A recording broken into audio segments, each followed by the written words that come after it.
భార్య వేధింపులు తాళలేక ఓ భర్త అఘాయిత్యానికి ఒడిగట్టాడు.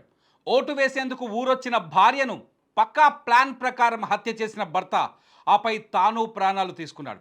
చనిపోయే ముందు తన ఆవేదనను సోషల్ మీడియా వేదికగా వెళ్ళగక్కాడు.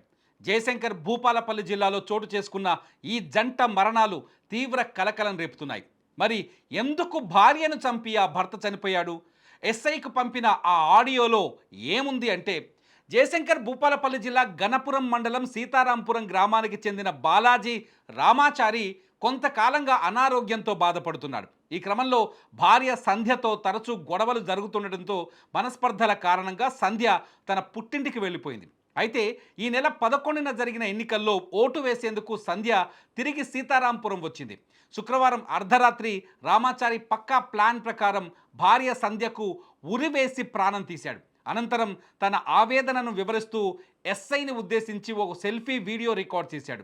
నా భార్య నన్ను టార్చర్ పెడుతోంది, ఆ బాధను భరించలేకే ఆమెను చంపేశాను అంటూ ఆ వీడియోలో పేర్కొన్నాడు. ఆ వీడియోని వాట్సాప్ స్టేటస్గా పెట్టి ఎస్ఐకి కూడా పంపి ఆ వెంటనే తాను కూడా ఉరి వేసుకొని ప్రాణాలు తీసుకున్నాడు. ప్రస్తుతం రామాచారి విడుదల చేసిన వీడియో సోషల్ మీడియాలో వైరల్ అవుతోంది. పోలీసులు కేసు నమోదు చేసుకుని దర్యాప్తు చేస్తున్నారు. ఓటు వేసేందుకు వచ్చిన కూతురు విగతజీవిగా మారడంతో సంధ్య తల్లిదండ్రులు కన్నీరు మున్నీరుగా విలపిస్తున్నారు.